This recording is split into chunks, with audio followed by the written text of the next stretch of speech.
Excellent. My name is Joe D. My pronouns are he, him, and I'm a member of the Maine DSA, and I have TK here. Hello. Can you hear me? Yes, you can hear me. Yes. Hi, everybody. I'm TK. Use they, them pronouns. I am also in the DSA, but not the membership coordinator. It's a regular member. Thanks. We're going to be co-facilitating this presentation, kind of breaking up the slides in half. We don't expect this to go over an hour. We actually expect it to end a little bit early at the top of the hour. And before we get started, I wanted to give a brief, what is DSA? So we're the Maine Democratic Socialists of America, the largest socialist organization in the country. And we are the Maine chapter. We cover all of Maine. In the end, we're going to go over some of our ongoing projects, but this is really just a 101 event for members and non-members alike, just to see kind of what we're up to and get some of the foundations of socialism and why it's important to be just knowledgeable about that subject. Contact info right there. Here's our agenda. So I'm going to start off with kind of like a what have you heard. We're going to talk mostly about structures today, big topics and big issues. And a little bit of history. I think it's important to know a little bit about kind of where we came from to understand where we are and where we hopefully are going. Capitalism and what isn't capitalism. And then TK, do you want to talk about just the ones you're going to cover 5 through 8? Yeah, so I will give you the least hopefully controversial definition of what socialism is. It's a variety of different types of academics and theorists and political scientists and regular people that have been trying to define the question of what socialism is over, I don't know, as long as humans have existed, they've been trying to crack this nut. So I'll go over a quick definition that I think will help with the context of the conversation we're talking about within DSA. And what we want in particular, and just what I view socialism as, which I think helps people, just as it can get a little bit buzzwordy and it can get a little confusing because we talk about public health care and we talk about student loan forgiveness, and those are technically, I guess, socialist projects, but they're also capitalist reformist projects too. So we'll go over what socialism actually is and what it isn't. What isn't socialism will be mainly covered of I'll just break out a quick definition of what communism is. That way you know what that is. And then we'll just, and how it's different from socialism. And then we'll go into common questions, which I actually think is more illuminating for what socialism isn't. And it separates it from the buzzwords and from things that you've heard from, the 1940s Red Scare that have current value till now. And we can kind of debunk some of those myths and stuff like that. And then I'll just cover some brief types of way that you can get involved within socialism. Again, we have some just general stuff and some more a more specific definition of what you can do specifically within the DSA calendar, that you don't have to walk away from this presentation and say, oh, I want to join a mutual aid group. Well, we'll tell you then what mutual aid group you can join and get involved with. Or how to connect with our chapter and do more stuff with us. So that's what I'll be covering today, and we'll have lots of questions, I'm sure. So awesome.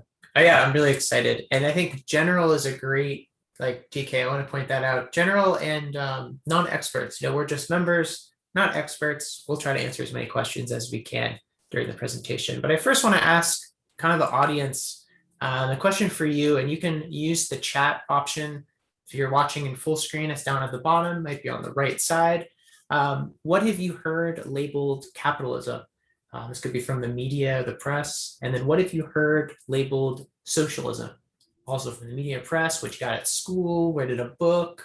And then TK, do you want to read out what anyone is posting in there? And I'm gonna type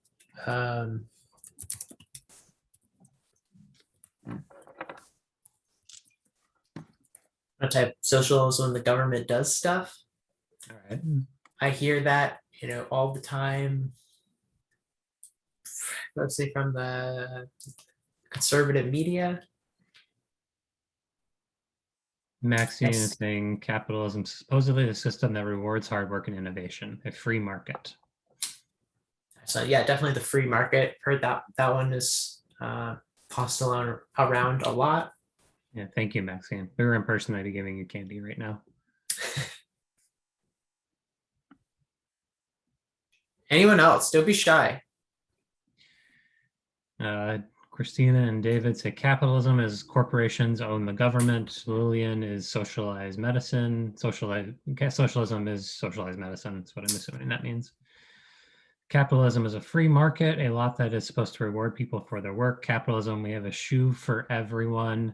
Socialism, we have a shoe for everyone. And the difference is an exclamation point. You have Love a that shoe one, for Mike. everybody, which I'm assuming is mean we do technically have a shoe for everybody, but they don't all have shoes because they can't afford to buy them. Socialism, everybody just has a shoe. Maxine is saying socialism is supposedly when the government redistributes taxes.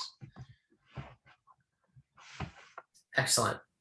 Yeah, all of these answers I think are valid as answers about what capitalism is, socialism. I think it kind of also explores about, um, conceptions on like what we get at the end result. And I think that's important because I'm going to go on to this next slide here. We're going to be mostly talking about structures today, which is not always that end result. And why it's important to focus on these structures and this kind of political education is capitalists in our school system really don't teach a lot about socialism. There's very few people that in their high school years get to read about, Marx or just the ideas of that. And so that's one of the main reasons we're doing this kind of presentation. Even as, the Soviet Union or China, many other countries offer alternatives to the capitalist project. Our definitions are like what Mike was saying about shoes. Socialism is when you don't have shoes, and capitalism is when you have shoes. There's a lot of people in our capitalist system that actually don't have shoes, and what does that mean about how it's functioning properly? I'm also going to be focusing today on these economic systems because even through history, a lot of things still remain the same and change even without capitalism or socialism, communism being involved. Everyone's still eating, everyone's still going to markets. It doesn't necessarily mean they're dependent on the system. There was slavery in antiquity. There's slavery under capitalism, and in some rare cases, some may say there's slavery under a socialist system. And why some of those might be incorrect, some of those might be correct.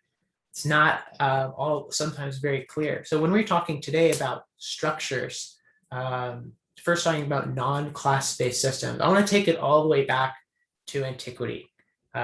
Before we had class-based systems, class being like a peasant and a lord, separate stagnant classes. There was, of course, times in antiquity where there was tribal-based anarchical structures, with in more independence, hunter-gatherer tribes. We didn't always have feudalism or capitalism or these structures before. So there was a time even before this. I'm also going to have a note that we're mostly going to have a European focus for this project. I think for an American audience, that's mostly what we learned about in schools, and a lot of socialist writers, I think what we're most familiar with, focused on. So just to keep it condensed, that's not to say there aren't excellent writers and authors, thinkers outside of Europe that are talking about this. Just to start out with a quote, "We live in capitalism. Its power seems inescapable. But then, so did the divine right of kings. Any human power can be resisted, changed by human beings." And so we're starting off in antiquity, we're thinking about kind of the feudalism economic structure, pre-capitalism. And imagine living in that world where, the current state does seem inescapable. We can't really see what it was like before or what it may be in the future. Starting with feudalism, it was our first class-based structure. And so you're either a lord or a member of the, kingship or whatever, or you were a peasant. Those were hard classes, very difficult to move between them. While you maybe were a peasant who was able to escape to the city and find a place to work, your class is mostly with birth. And so you probably had to stick on your land and kind of farm. That's what a class is. It's something that kind of like an economic kind of chain that you wear. And this actually is our first time we have this class-based structure. And we'll also see that in capitalism. So it's not like we're unique in capitalism with those classes. What did work look like then? It was a lot different. I'm going to mention a keyword of the mode of production, how things are made. And mostly things were made in the home. Mostly people get to make things, or if you know how to make it at home, that's what you got. There was very little in feudalism as commodities, very little products.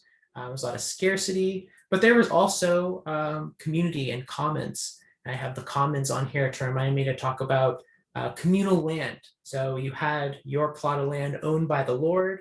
You were stuck on your plot of land, and as long as you produced and paid the tax, there wasn't really a lot that the state did other than keep you in that place of producing your agricultural goods. Now, of course, as feudalism went on, there were kind of other higher classes that were created. Artisans started, but without having kind of a lot of commodities, the focus was mostly on survival. The commons is an interesting thing to talk about because a lot of people don't know this, but their land wasn't always private property, right? The king, of course, owned the entire realm, but there was areas like woods, water, streams, where anyone was able to go and fish and forage and go and find resources. That's kind of like a community area. Think of like your local park or something. But instead, that was actually a place where production was done. You bring that back to your home. So the home was the most important mode or area of production. Mode of production was at the home.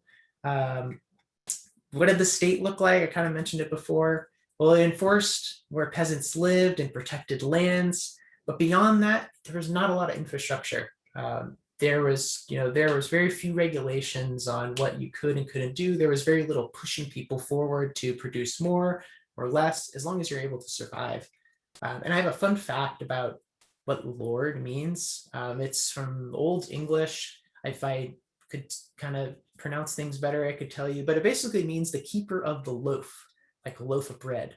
The lord's main duty was to keep people on their land and also protect those loaves from others. That was the main role of the state, not really a lot else. Next, we have capitalism, and I have this nice quote when talking a little bit more about the state. As capitalism went on, they created new laws to kind of keep those class structures more intact. The law in its majestic quality forbids rich and poor alike to sleep under bridges, beg in the streets, and to steal bread. And I guess I typed in the author of that twice there. So as the state grows more powerful and capitalism starts to advance, kind of what did that look like? People for hundreds of years had this one structure. Well, first, land was the most important item in capitalism. It was where things were produced, right? So initially, land was kind of sectioned off. It was now private property. That commons that we talked about, that was kind of broken out. Now it's owned by different people. And if you were a peasant living on that land, it was kind of a bad deal because before you didn't have to pay rent or anything. You lived there, that was your land, you were forced to be there. And now, not only are you having to pay rent or to even just live there, but you also now have to work there for money. There's now an incentive for your work, which means the land now and kind of move away from the home as the primary mode of production now turns into something a little bit quicker. We start getting factories, places where there's a division of labor, and all that is possible because capitalism makes an immense amount of resources. There's way more done under capitalism, more commodities, there's more food. I mean, think about today, about all the things you need to survive now, or what you can survive on. You can go to the store, get any product, which means two things. It means first that you have a wide variety of things that are possible for you to get all these commodities. But it also means that now you can't produce everything you need by yourself. Others need to produce that for you, and those are commodities that you actually need to survive more than food. That's the second thing. Now you need, clothes to fit in to your social network. Things. You need new technologies. You need hygiene, different new things to buy. New transportation methods are needed to get people to work.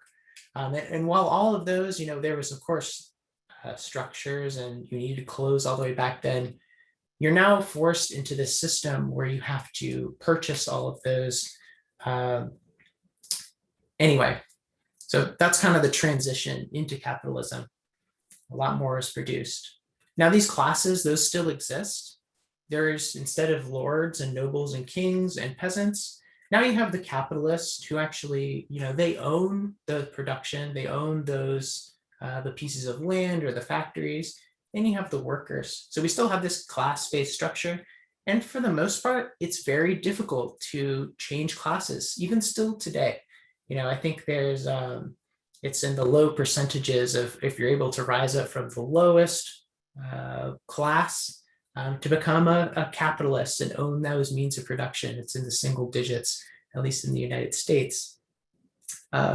Further division of labor under this system, you have, even though there's a lot more wealth being made, you don't know how to make everything anymore. You maybe know how to work a single part of a small machine. You're kind of more of a cog. That does mean that a lot is produced, but it's not produced equally.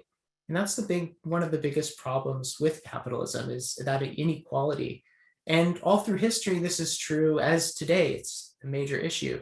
That immense wealth that's created under capitalism has never been equally distributed to the rest of the workers, the rest of the class. And now there's that division of labor. There's also that division of place. There are really wealthy areas with lots of resources, sometimes being extracted from nature. And then there are poor areas where maybe there's an economic downturn or something like exploitation, where countries come in, colonize an area, and one area like Europe gets very rich, while their colonized locations remain very poor. That's a nature of capitalism. That's something built into the system. And it's built that way because of the main problem there is profit. Unless you are profiting on your land or your goods, you're going to lose that ability to stay a capitalist, stay afloat.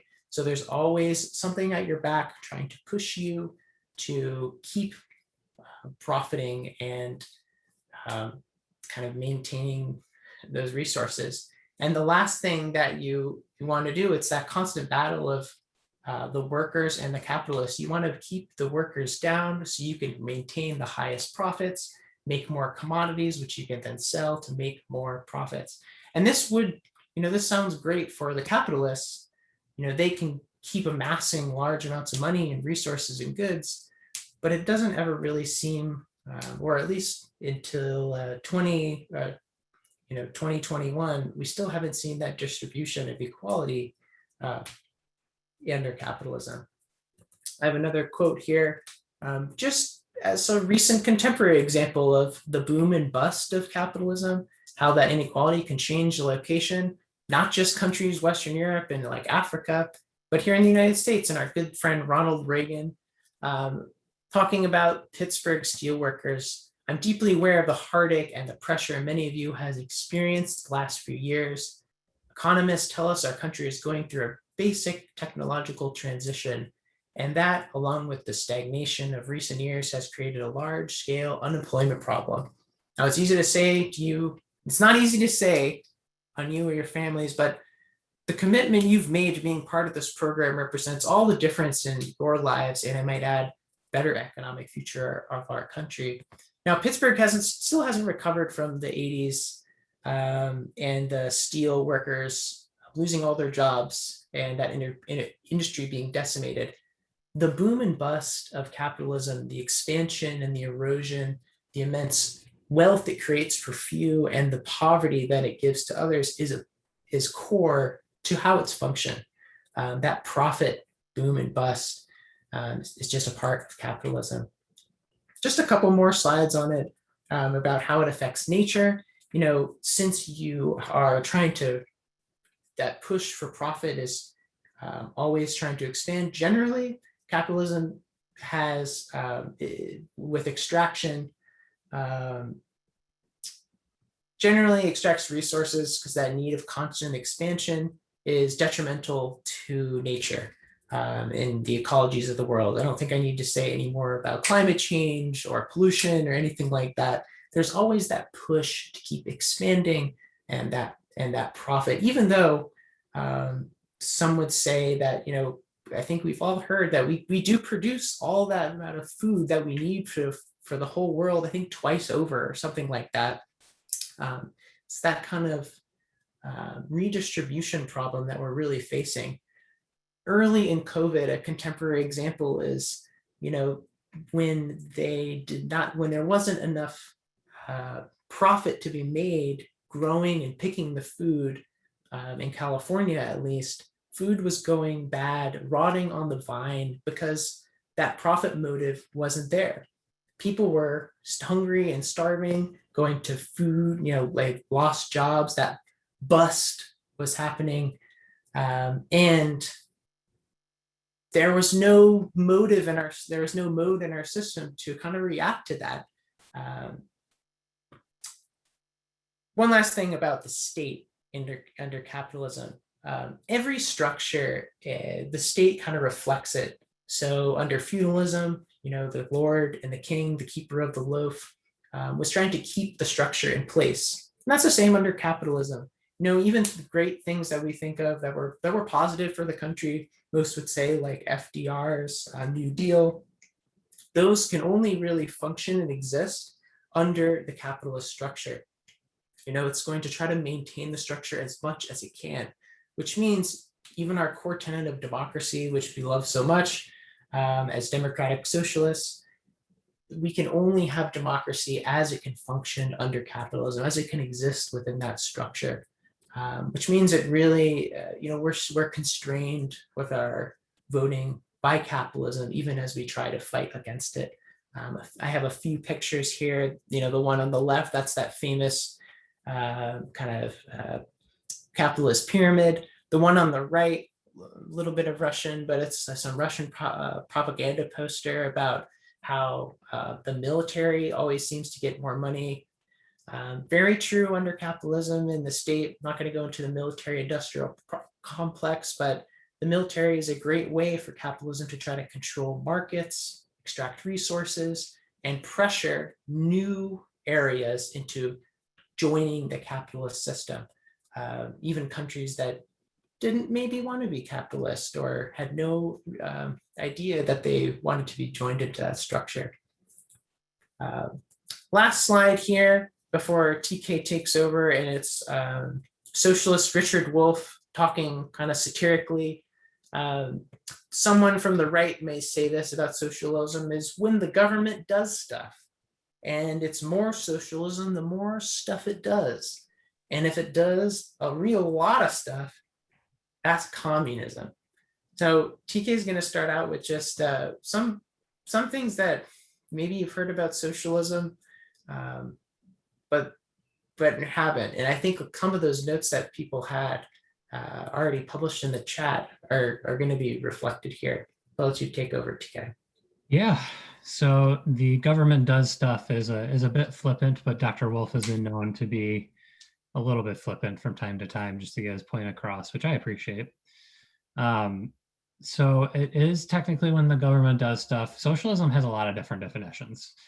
Today we're just going to cover like the classic one piece of the classic definition, which I'll talk about in a second. But essentially, I want to go back to the New Deal and talk about that in particular because that is the government does stuff, right? The New Deal was it had socialist components, but it was also meant and built to prop up capitalism, to save the stock market, to save people that were in breadlines, to save people from losing their houses. And at that, it was mostly white people that were saved by the New Deal. It wasn't necessarily an inclusive or um, classless based savior deal. Like it was limited, but it was effective. When the combination with that, with a wartime economy, it did happen to save capitalism at that moment, and set us up for about 30 years of prosperity in certain communities and situations, which is good.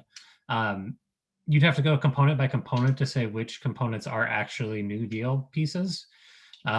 State-owned, like paying artists to do art, that would be considered socialism, like direct payments from people to do just the thing that they love and the work that they choose to do. Absolutely socialism. The idea that the federal government is paying you to do something is not socialism. It is something that we do work towards within the DSA. But like if you're getting paid to be a garbage truck driver, that is technically you're just getting a wage from the federal government. It's still wage labor, right? And we'll talk about what that difference is and how you need to change that in order for it to be socialism. But I want to spread that out and kind of put that out there right now that how that term is used has been expanded and become ultimately a huge boogeyman for mostly people on the right, but even people on the centrist or leftist lanes. Like people are afraid to use the S word. That's going away a little bit. Definitely afraid to use the C word, which is communism in this context. So I also want to talk about the sharing of private good and personal items. People seem to think that like, if you're a socialist, then I am going to share, I have a guitar that's really nice and it's got stickers on it and all those cool things. I have to share that with somebody that asks. They come into my house and they just say, hey, that's mine. We're all socialists. You got to share that thing. That's not true. Personal items are personal items under socialism and communism. The idea is that you would have to share things that are essential under socialism, like food and healthcare and all the things that we need to survive. Those would be created into a system that would meet the needs of people, and it wouldn't have anything to do with individual choice anymore. And that individual choice part is a key component of the difference between socialism and capitalism. You're not an individual actor within socialism. You would be within a group of people, essentially, or a group of community or a federal government. And there's differences between how, like, we could have doctors own hospitals and nurses own hospitals and things like that. And that would technically fall under socialist realm. But you may want instead the state to run that because it's such an essential function. And it's a lot easier to have a federal system of Medicare or Medicaid that's nationalized than it is to have each individual hospital, each owner be different, right? The big thing that we hear too is that there's authoritarian leaders in socialism and dictators. And that's what we think a lot of with our classic our classic views or views of socialism and communism, right? You had Stalin. That's a big one. Mao was another big one that people always bring up. Che, who didn't really have an opportunity to be that authoritarian, but he was very militant, so it was easy to picture him that way. And even Castro has been depicted as a authoritarian leader, which is partially true, but largely a bad faith argument. So it's just important to recognize that socialism is compatible with democracy. It doesn't have to have an authoritarian leader. A lot of times it ends up having one of those. If you actually look at South America, a great deal of the democratic socialism or just plain socialism that they tried to make isn't one person focused. It's democratic socialism. It just so happens the United States decides to be imperial and overthrow them each time that they try to do those things. So you don't have to have an authoritarian style of government because socialism, quite frankly, is an economic system, not a political system. And they're very different things. So socialism is just how you redistribute funds and goods. Authoritarian governments are a style of governments. So they're not even, like, the argument isn't even there. In the Nordic European way of building socialism, so like the Nordic model, which is It's how Sweden builds things. Essentially, you hear like, oh, they pay a lot of taxes, they all share everything, they have nationalized healthcare, they all do this stuff. They are building social democratic institutions. That's not necessarily socialism. Um, that's not a bad thing necessarily. That just means they might have the state running things because they view it as a public good to people. And the people have agreed that that's the best way to run that particular item, right? When we talk about, or when I talk about, or when Marx talks about socialism is what that is, and we'll go to the next slide. What he is essentially saying is, and what we try to keep in mind, or at least I try to keep in mind to not get swayed by bad faith arguments, socialism is essentially when workers own the mode of production. Remember when Joe was talking about mode of production? I'm going to say means of production because it's catchier. Essentially, when workers use means of connection, or sorry, means of production, that is socialism. So that would mean that every private industry in the entire country will fall under the domain of workers making decisions on how those businesses are run, right? Now, I think one of the interesting things is we often think of the Soviet Union as like the one that figured this out, right? Or like current China is communist, right? Like the workers own the means of production, and that's not really true. There's state planning and state capitalism that's going on with both of those. There was definitely some businesses that did follow this principle. It just depended essentially on what the people felt was most appropriate, or your dictator felt was most appropriate, right? So it's kind of a take or choose deal on that. But essentially, you don't need to necessarily have all of the things that we talk about. We believe we want universal healthcare. Like that's a socialist principle because we want it within our coalition. But if it's just repropping up capitalism and I no longer have to pay for it, but my insurance rate go up at the same amount, that's not really helping anybody, right? We want the government to make sure that healthcare is a human right. It's affordable for everybody. It's not costing us an arm and a leg. We don't have pharmaceutical companies jacking up prices on things because the free market says insulin, it goes for $200 a pen, instead of just recognizing like, oh yeah, it costs $200 a pen because we create a false scarcity, right? That's a big difference. Democratic socialism is believing that we will reach to true democracy through a socialist system. So that just means like in a true democracy, what will happen is that everybody's vote will matter the same. Everything will be set up in the community that it'll be equal so that people can grasp those things. How it is set up equally can include race, looking at past history, making sure people's voices are heard that are marginally disincluded with those things. There's a lot of creativity of what a socialist society would actually look like. Like you have to imagine and think about it. We had no other system other than capitalism. It is hard to imagine the world without capitalism, as Ursula Le Guin said. So essentially, when we're talking about socialism and some of the common questions, I'm giving you a broad overview because there's a lot of this stuff we have to talk with and build coalitions with and build together still. Marx wrote a great book, and there were a lot of great scholars that followed up and gave critiques. And ultimately, it's going to be the people on the ground that are implementing things and trying to figure things out. So it's going to be different than what you would even get out of those books. Essentially, it's a shared vision, and that's really what socialism is about. That's something to keep in mind as we go forward.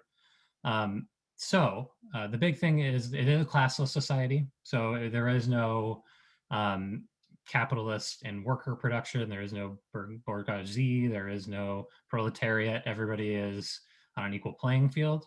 It doesn't mean that there isn't skilled labor and that there's lower pay grades and things like that, which we'll get into in a second. But it does mean that everybody is paid a living wage, whether they're working or not, in my opinion. Work abolition is a whole other thing we can get into, but that's basically the idea, is that you don't necessarily have to work, but you can live. And if you do work, you get rewarded for those things. And your workplace is someplace that you can shape and be proud of, right? There's different types of socialism, or even communism. Like there's anarcho-communism, which is kind of the cool thing right now that you'll see in a lot of discussions. Essentially, it's like a flat structure instead of a state-run society. So basically, everybody would be equal. It'd be direct democracy.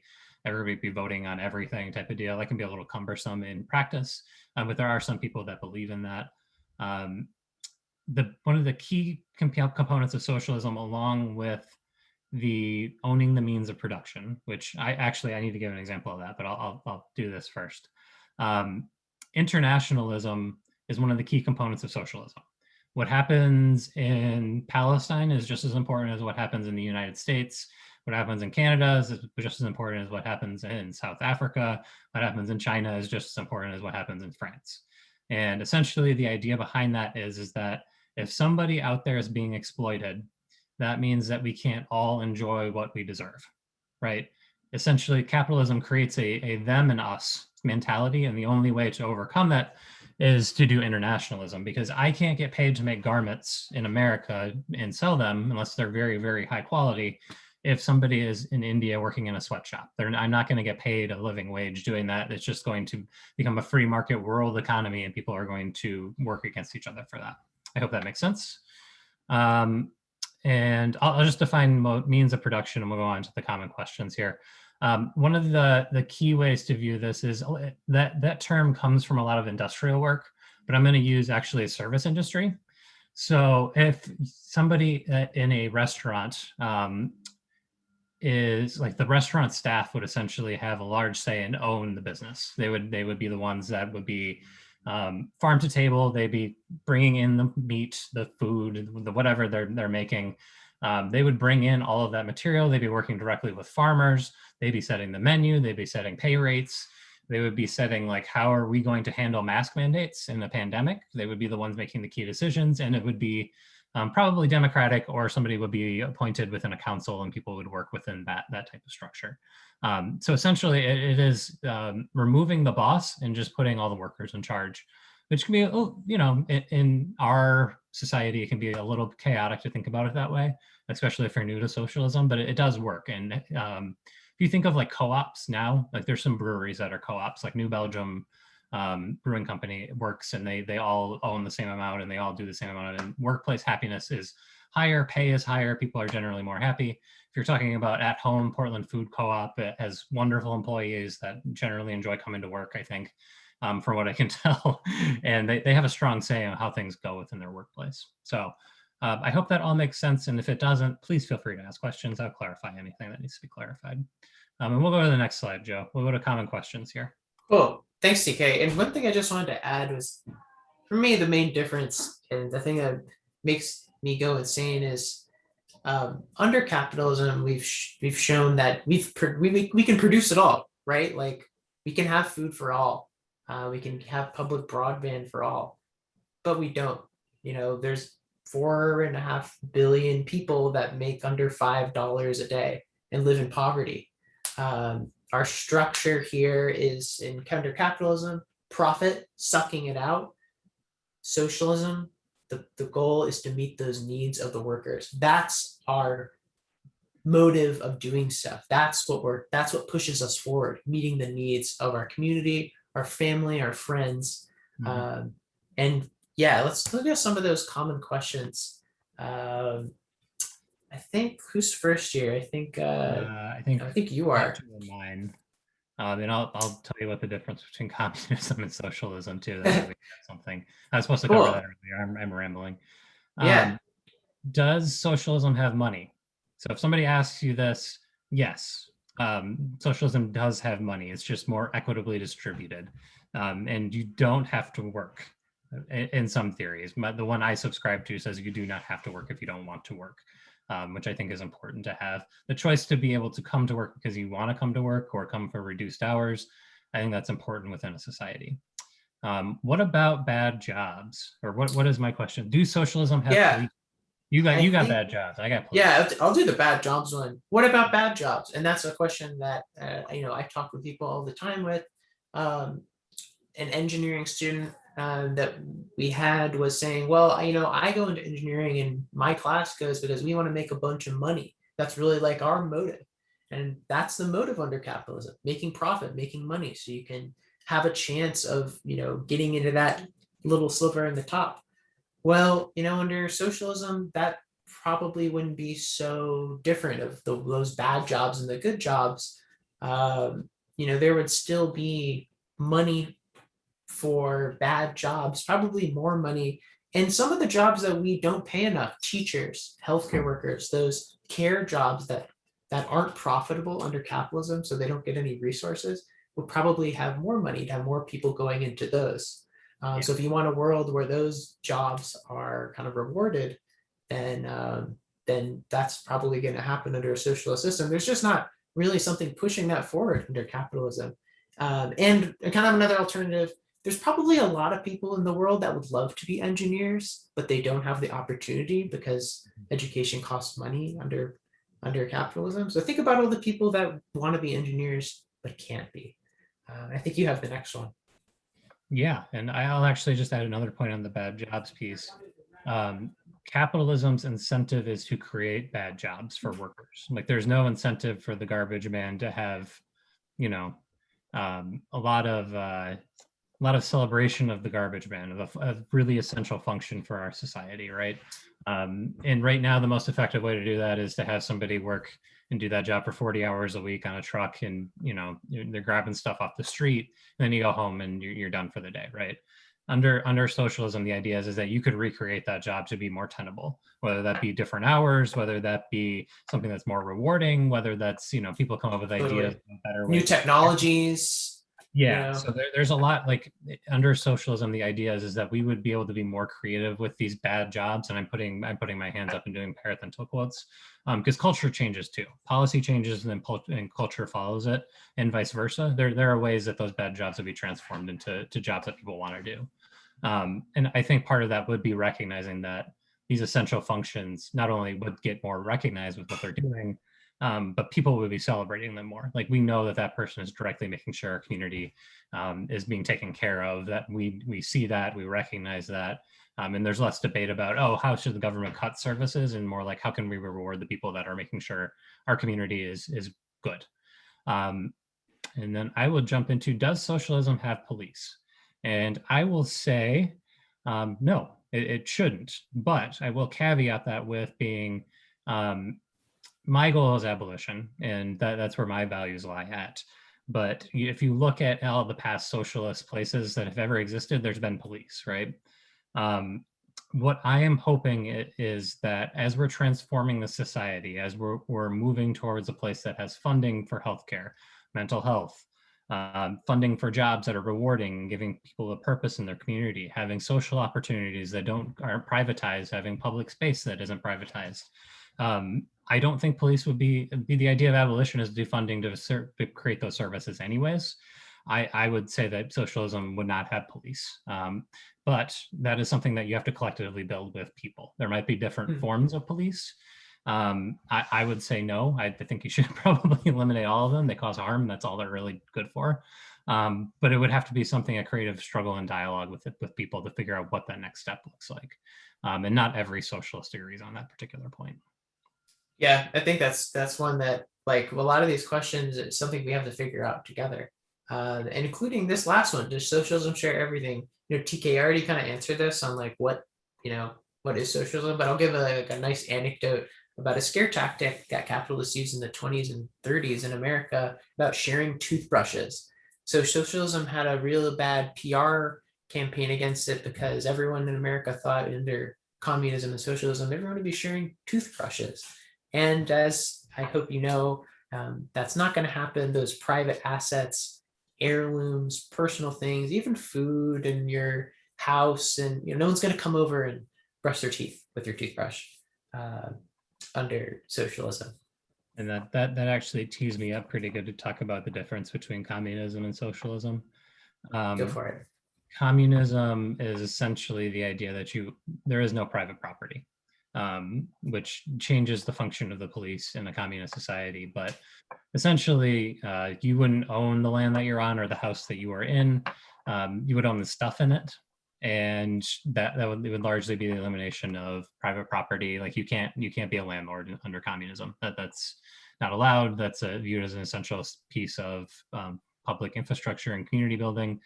On the flip side of that, the government can move you if they want, like eminent domain now. If let's say a high-speed rail needs to be built, that's going to be in the best interest of everybody. But you'd be fairly compensated and be reallocated and taken care of, hopefully.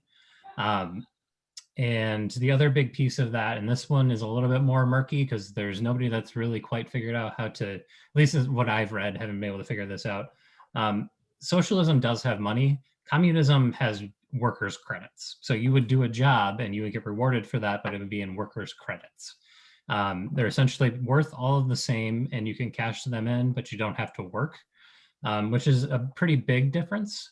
The idea is that socialism is the transition to communism, but the debate on what that transition looks like, we haven't really figured out the capitalism to socialism transition. We're very far away from even having the debate if it's actually a transition into full communism. Sure. I think there's a way to incorporate components of communism into socialism and still have them be a little bit in sync, especially the private property piece. I think the elimination of private property is something that we're really going to have to look at within an eco-socialist perspective, but I don't think I'm going to be the one that's going to decide all that. So just so you know, if people are like communism, socialism are the same thing. You get called a commie, just know that a commie is not a socialist, and most would bristle at that accusation, and the communists would bristle at being called socialists. So they're really very different from each other. And what you'll also find, I think even socialists will be on this too, but communists also are totally okay with guns, which is just a fun fact for everybody to know about. Marx says that all workers should be armed to protect the means of production. So just keep that in mind as a big difference. Socialists can agree and disagree on those particular points. But does that sound right, Joe? Yeah, that does. And I think some of those scary, like, scary things to Americans, like the government can move you. Wait, the government Yeah. can that owns your land. In Because capitalism, the capitalism government, does that too. It's just it not a, already does it. yeah. Yeah, they do move you. They wouldn't necessarily have a motive, the profit motive for corporations to pay you fairly for that. And we're also forgetting about all the kind of wars in other countries where, colonialism happens and go in and extract resources from plenty of people that I'm sure didn't have a opinion about where they were being moved to or killed. So lots of cool stuff that is scary in actually bad things currently happening now.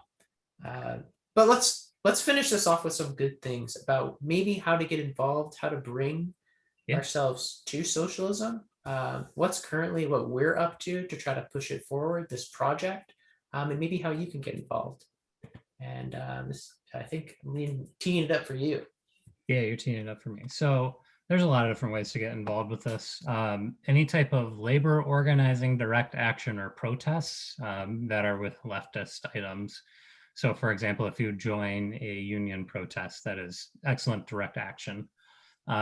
Direct action can also be just talking to your family and friends about this and educating on differences and spending time with them and building relationships.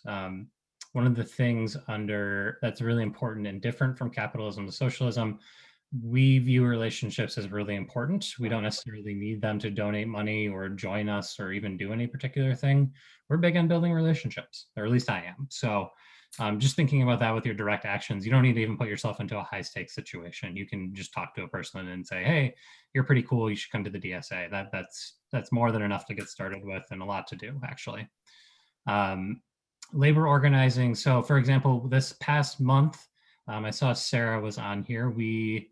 Sarah and I co-led the PRO Act campaign, the national campaign, which is essentially organizing labor and labor unions and different people throughout the country to campaign against things like right to work laws and open workshops and all these different things that are really bad for workers and make it really hard for workers to organize.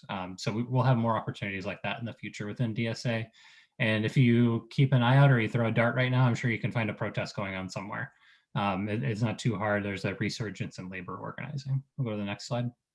Sure. And some of the direct actions that we are doing, I just want to say like standing DSA stands with like the Teamsters or Bath Ironworks when they do protests. We're out there. We're extracting concessions from the capitalists. That's a big part of the left and labor movement. Yeah, we'll go to the next slide. I think there's more on there. Can you see? Yeah, mutual aid, political education. Yeah, let me see here. Yeah, there we go. Sorry.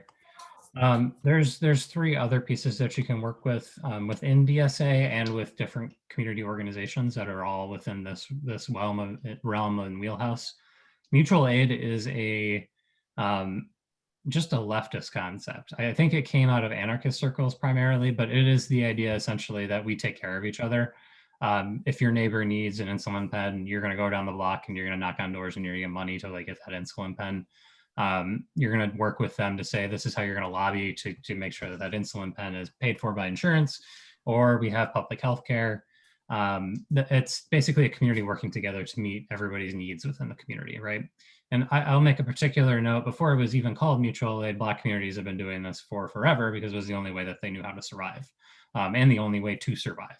So you'll see a lot of, if you go into like Chicago, there's a lot of tenants unions that are all Black tenants unions that have worked together for a couple of generations that have been providing food for each other, providing social company, providing their whatever they need in order to have community at that point. White people aren't quite there yet with the mutual aid. It just depends on where you are. I know that there's some rural places where you would consider it in churches that would have similar values to mutual aid, but wouldn't be inclusive, which is, there's a big difference in that. Political education is really important. We're really open at the DSA for people to put on workshops just like this.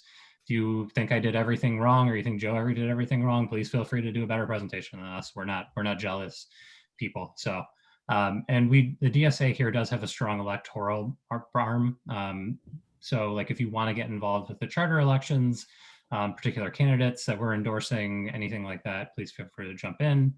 Joe made me some notes. We did do some mutual aid with socialism, with DSA, with like COVID grocery delivery, cash assistance, fixing brake lights, political education. We have reading groups and we have a public education group right now. So if you work in schools, you're happy to join us. And electoral has a quote from somebody, I believe, not putting this last because it's important. Oh, that's you. Yeah. That's, never mind. Yeah. So I wanted to point out that it was electoral would put last, but not because it's the most, not because it's the least important or the most important. It just seems like the most prominent one. Getting socialists elected to office. It's how we build power at this point. Excellent. Yeah. Yeah, and I will note, we do have members in the chapter that have won their elections. So we have April Fournier is on the local city council, and Grayson Lookner is a state rep at South Portland. And that is our presentation. Please ask us questions. Yeah. Presentation slides. Yeah. I have a few links, and so thank you for sitting through. We made it just right in the top of the hour. I think the next steps here are, if this was interesting to you, learning, there's going to be 3 other presentations. There's going to be one on race, oppression, and the carceral state. That's going to focus on that. We didn't really touch on like race or oppression or kind of like those social politics. I'm going to stop share just so I can share those links to you so you can sign up. Right there. And other links for the calendar.